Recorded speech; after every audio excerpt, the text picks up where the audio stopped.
So, friends, now it's the time for our next session. We move forward. We have a very interesting session for you,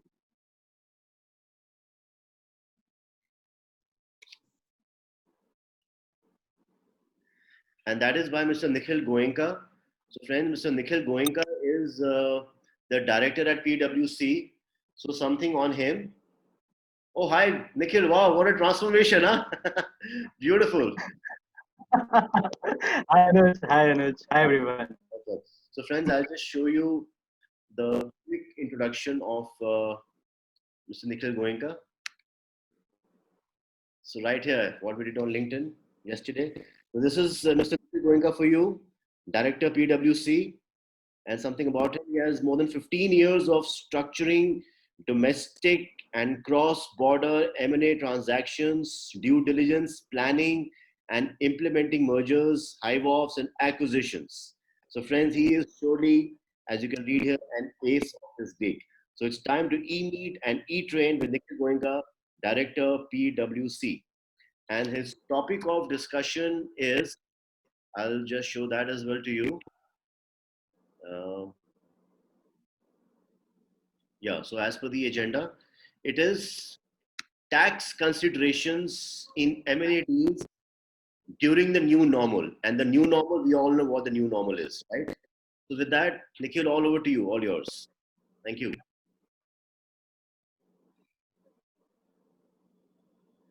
Thank you Anuj, thank you so very much, and hi everyone, good afternoon. I hope everybody is keeping safe and healthy. Tough times, and we are definitely seeing a lot of impact across the globe, not only on the businesses but even on the M&A space. And from a business side, obviously one needs to see as to what are the changes or the implications on the supply chain management, the labor workforce management, remote working capabilities of the companies. So all these are aspects which definitely are coming up, and we are seeing a lot of discussions happening around how we sustain our businesses. And therefore, the any inorganic growth capability has seen some sort of a downturn. Having said so, I think there is still a lot of discussions happening on the M&A space, and maybe I can just put my slides for everyone's reference, and just uh,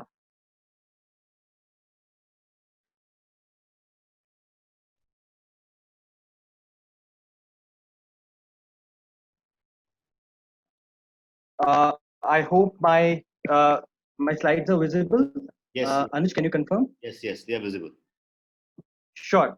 So Anuj has given me a very tough task talking about tax, that too on a Saturday afternoon, a little weekend mood. So tax is in anyway, a very complex topic to discuss. But what I have done is that I've tried to talk about tax as well as some of the M&A related aspects that we are we are actually talking to our clients.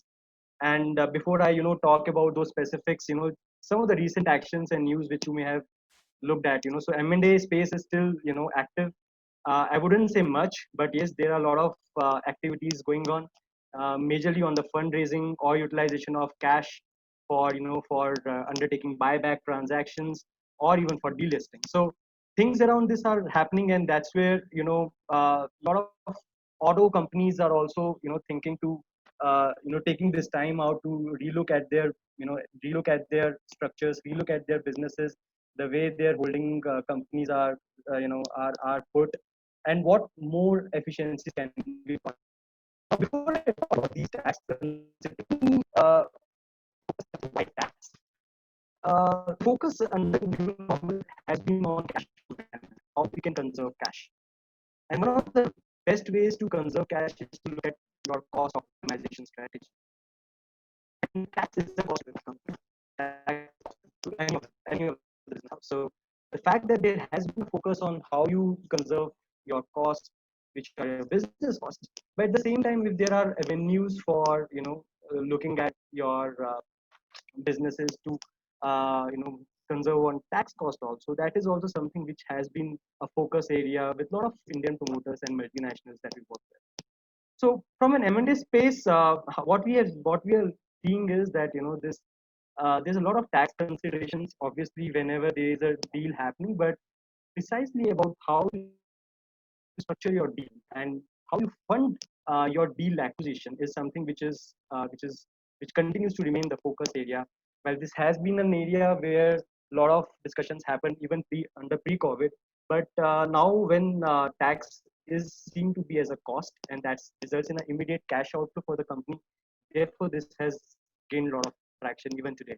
So I'll talk about the specifics a little later in my slides, but as I clearly mentioned, the key issue in the current time is how to utilize your cash, how to optimize your cash, and what are the possible ways by way of which you can optimize your tax cost so that you conserve cash accordingly.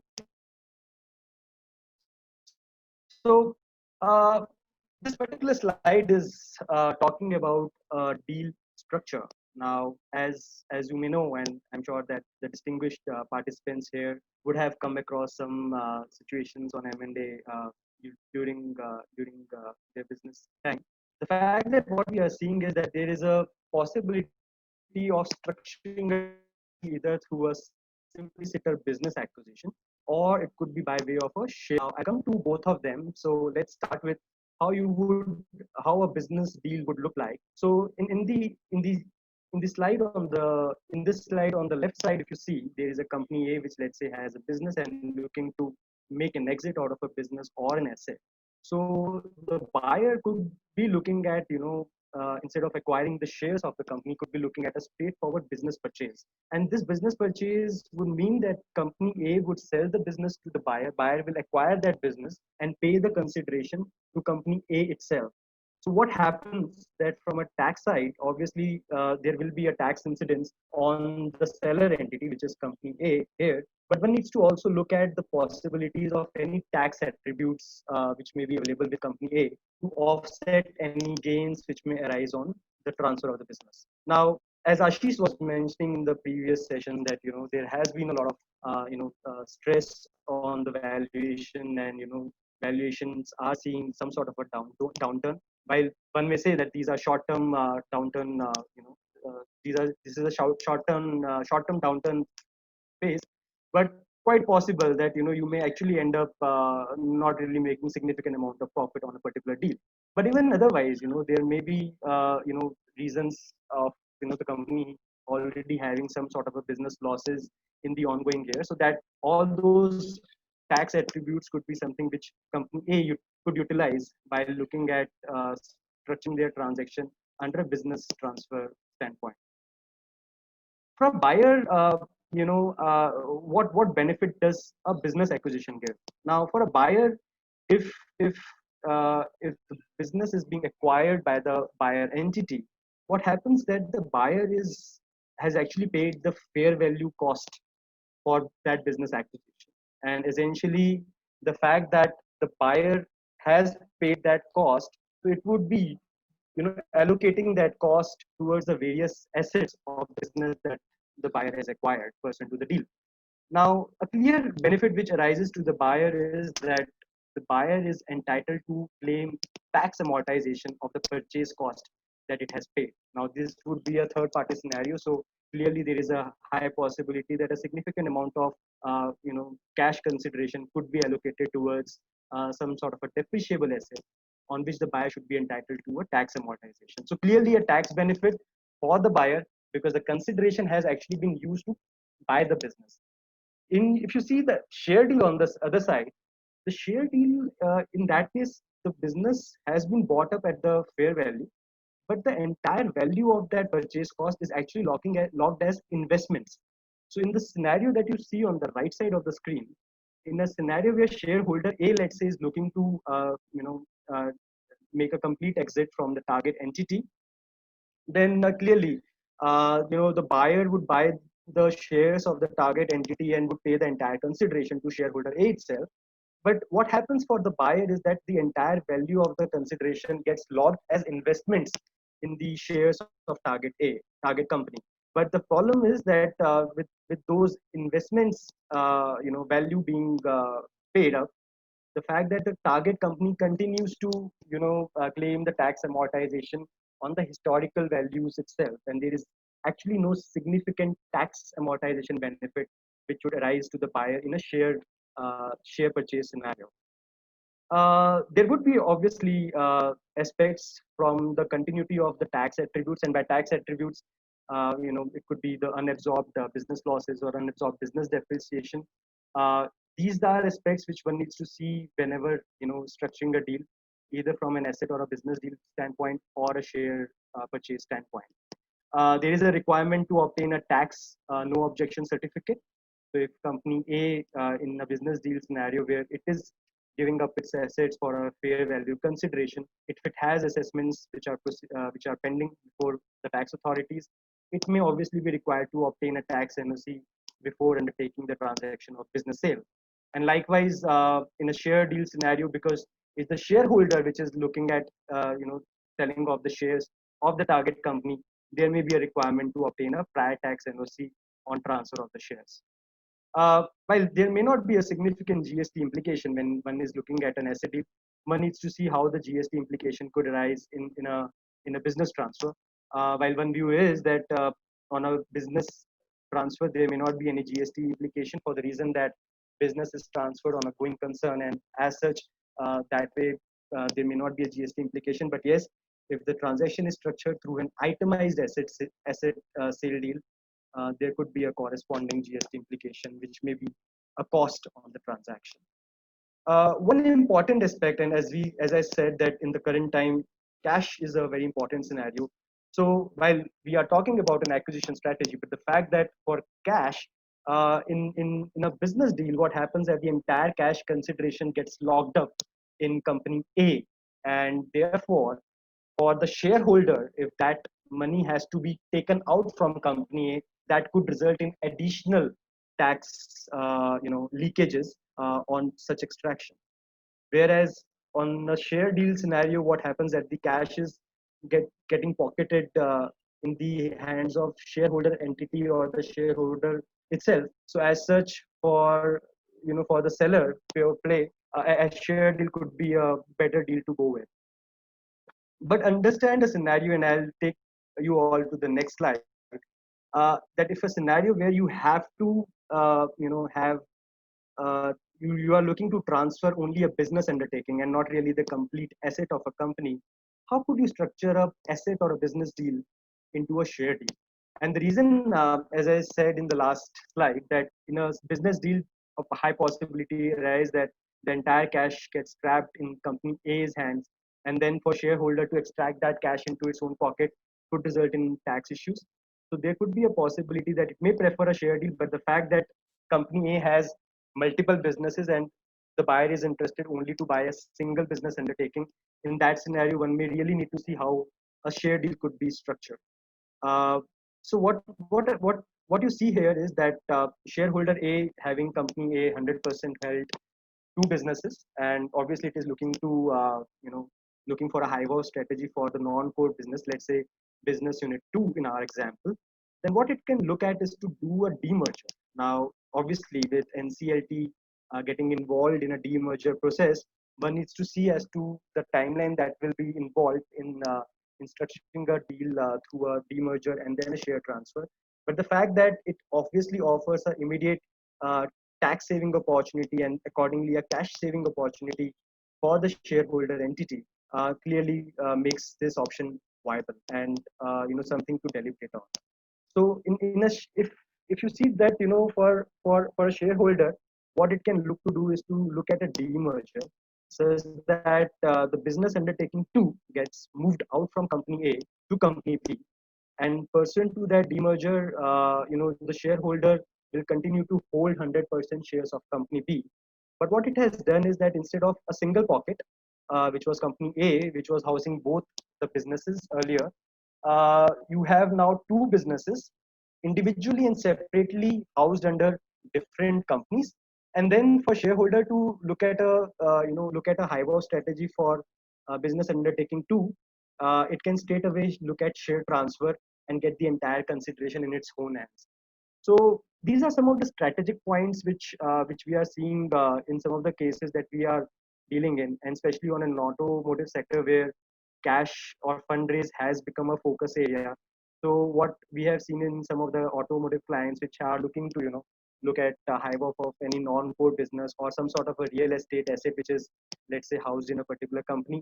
So they are looking at some sort of a strategy around how the entire hive off strategy could result in maximum amount of cash for the shareholder.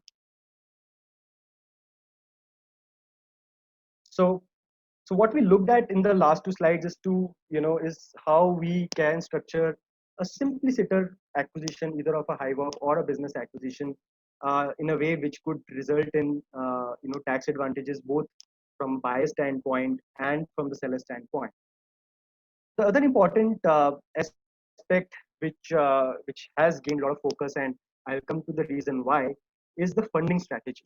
Now, funding obviously is important, and there could be a scenario where you have a single owner or 100% subsidiary of a foreign entity which is operating in India, or you could also have a joint venture structure where, let's say, there is an Indian and overseas JV partner having 50-50, let's say, in my example, having 50-50% participation in a JV company in India. Now, obviously, with the requirements of funds in the Indian entity, there is a requirement to look at how you fund the Indian company's operations. Now, one largely needs to see is to whether the shareholder, first of all, have that much of cash with it to fund the Indian entity. And while what we have seen is that there is a situation. There is the Indian companies having the shareholding structure 100%. They could look at any mode of acquisition, be it equity or debt. But the fact that the JV partner scenario typically raises the question as to whether both the shareholders or both the JV partners have that much of cash to be infused into the JV entity when the JV entity is looking for any cash infusion. In that scenario, what we have seen is that in some of the practical scenarios that we have seen is that while the overseas JV partner happens to have that much of cash, there is a problem with the Indian JV partner who may not have that much of cash to infuse into the JV entity. So what are the possible avenues? And that's where the long-term marriage of both the JV partners, which has stayed for such a long time, is seeing some sort of a stress or a conversation point in this tough times. And the COVID situation, the problem is that there is a requirement for both the partners to revisit the situation and then see as to how they can look at continuing their marriage in a scenario where the overseas partner has to come in and make sure that it is able to bring in the necessary portion which the Indian JV partner is otherwise required to bring in. What we are also seeing is the funding requirement, and the funding requirement is obviously important point, and especially the fact that the equity infusion has been some sort of it has been a more of a tax inefficient option historically, and the fact that we have seen is the reason that we have seen is the DDT or dividend distribution tax, which is the tax cost on any repatriation on equity funding instrument. Now, DDT has recently been abolished. The recent changes has been brought in, and the fact that DDT is no longer in existence. Now we have moved to the classical way of dividend taxation, wherein the shareholder is getting taxed on any dividends which the Indian company is paying. So clearly, with such a classical shift, or which is with a significant shift which has happened on dividend taxation regime, equity funding instruments has now become a flavored instrument for funding any JV or for that matter even a subsidiary structure. One obviously needs to look at both the tax and regulatory aspects as to which funding instrument to use. But the fact that debt has its own benefits, but yeah, the fact that the Indian entity could be running in some sort of a stress to even service the interest cost on those debts. People are also talking about how the existing debt instruments could be restructured, the possibilities of conversion of those debt instruments into equity, or even for that matter, bringing in the moratorium on such interest cost is also something which is becoming a negotiation point, for the JV partners. Another important aspect is the thin capitalization for norms or the transfer pricing aspects, which are immediately, has a tax consequence on any debt structured deal. And therefore, what needs to be seen is that funding strategy needs to be looked at not only from a business standpoint, but also from an exchange control and tax standpoint to make sure that it is resulting in a best tax situation for the group overall. Now, when we speak about the funding strategy, what we also need to see is the future repatriation. Now, I have not really talked too much in detail, and maybe I'll quickly touch on this particular point. But what needs to be looked at is that while businesses are seeing some sort of a stress today, but at some point in time they will see a positive side and they will be flourishing, making profits.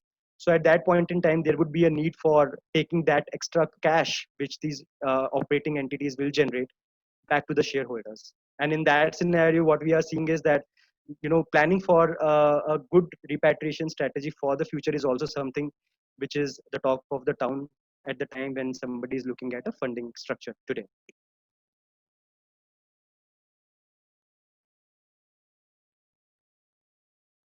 Now, this is something which I would just like to quickly talk about. And while these are possible for the Indian listed companies scenario, the aspect is that how you utilize surplus cash. And while this is something which is coming from some of the auto MNCs that we have in India, where let's say the foreign parent has significant cash, but the fact that there has been a significant discount to the ruling market price of the Indian listed companies.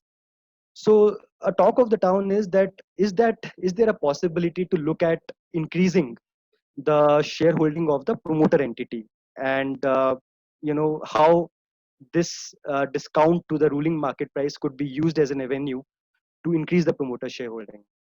I remember somebody talked about minority shareholding in the situation of a on a share transfer, but there are possibilities other ways also. And while I have uh, examples to illustrate on non-automotive players such as JK Papers, which is looking at buyback, Vedanta, which is looking at delisting.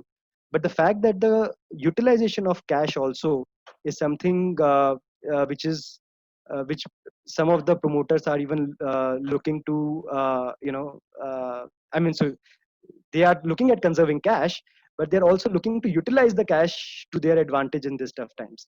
So clearly, in a scenario where you have a delisting on the table, promoters with significant cash in their hands may look at delisting the company and give an exit to the public by simply buying their shares and give a delisting offer. On the other side, if let's say promoter do not have that much of cash, but the Indian operating entity or the listed entity has cash, then what we are seeing is that Indian company could come out with some sort of a buyback offer, and thereby giving an opportunity for the public to give up some of their shares, and which would in effect result in increase in the promoter holding effectively. There will be an interplay of security exchange rules and other regulations in either of these options. But what we are seeing is that cash conservation being the focus area, there is also something which is utilization or the effective utilization in these stress times, in these times when valuation is seeing some sort of a downturn. So, friends, these were some of the thoughts, some of the high level ideas which I wanted to share with you. Happy to take up any questions. Great. So for sure, Nikhil, very very high level ideas, because frankly, मेरे तो sir के ऊपर से निकल जाता सारा tax. So that is why I can count on friends like you whenever it's tax or taxing tax. So friends, Mr. Nikhil Goenka is one of the authorities on tax structuring, M&A in the country, or and also he's done a lot of work beyond the borders too. So if you have any query on how you should be harnessing tax as a tool to conserve your expenses, or to have better structuring or restructuring of your organization to for better cash flow, now's the time. Please feel free to ask questions, because we are just getting into Anuj, Yeah, so Anuj, you are absolutely right. Taxing tax, and you have chosen tax on a Saturday evening, Saturday afternoon. Actually, Yeah, I'm sure everybody would like to keep it very easy, and therefore, if you would have seen, I have kept a very little element of tax in the entire presentation and talked more on the business side and the absolutely. And areas where we have seen. Yeah. absolutely. And what I really feel, Nikhil, in your presentation, it's not just about tax. You've actually presented business strategies, how to structure, let's like a buyback or hive off or subsidiary, you know. So we have a question by Mr. Arun Gupta. So I'll just get him in and he can ask his question. Sure.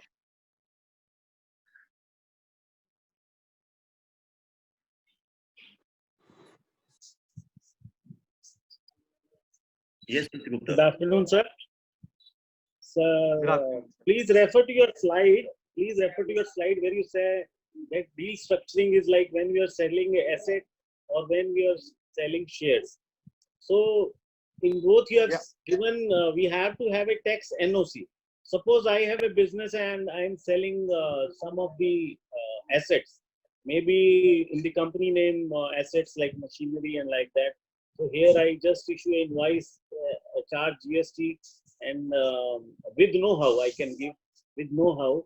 So we can bill them separately. But now for know-how also GST is there, number one, and number two for tax NOC by share deal.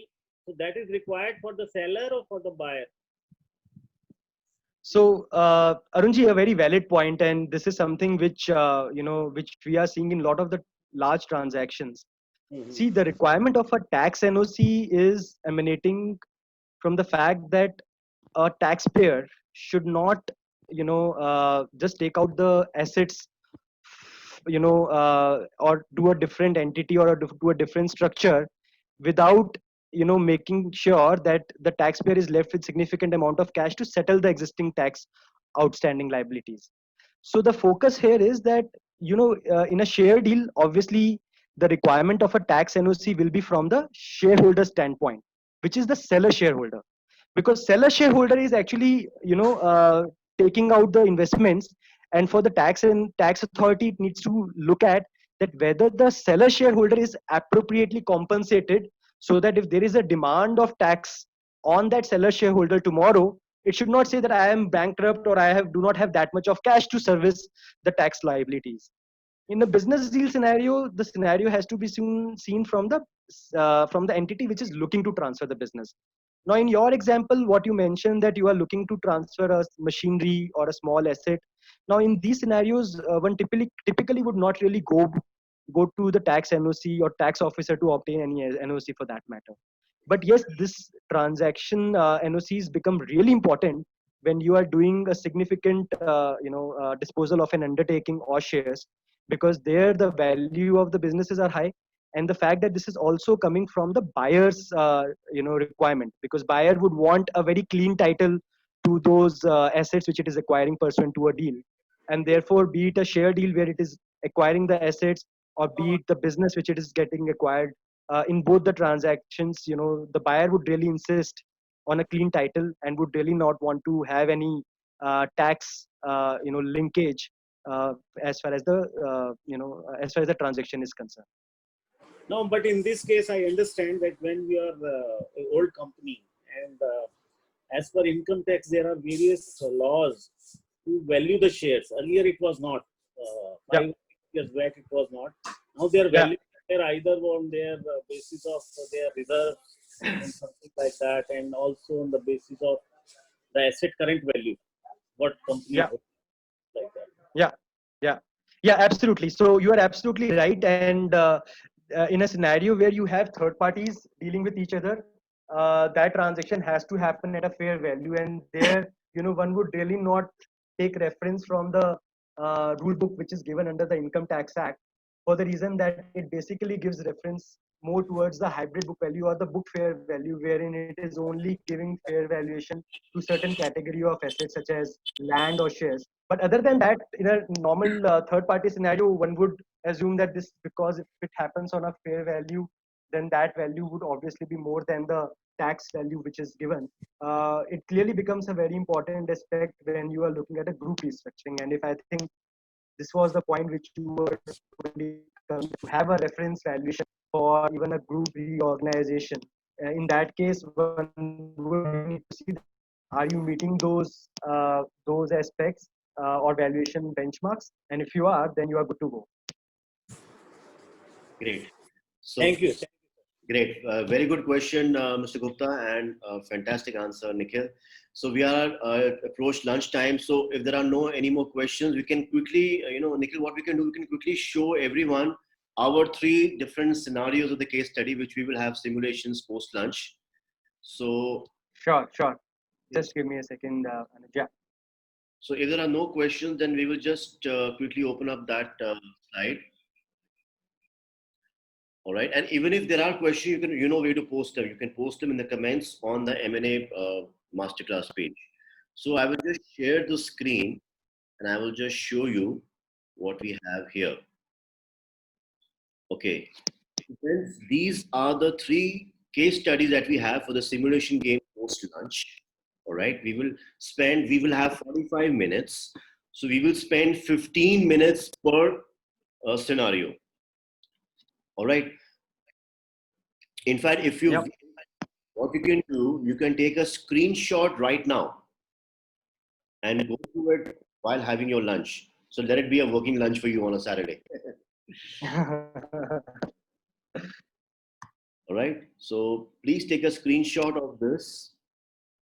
Okay. These are the 3 scenarios for the simulation game post lunch. We will begin at 2 p.m. sharp with Mr. Nikhil Goenka, with Mr. S. Ramaswamy, who is the managing partner at Medha Advisors. He's a former GC at Honda Cars, JCB, Escorts, one of the founding chairpersons of IMBA. So we'll introduce you to him if you're not already introduced.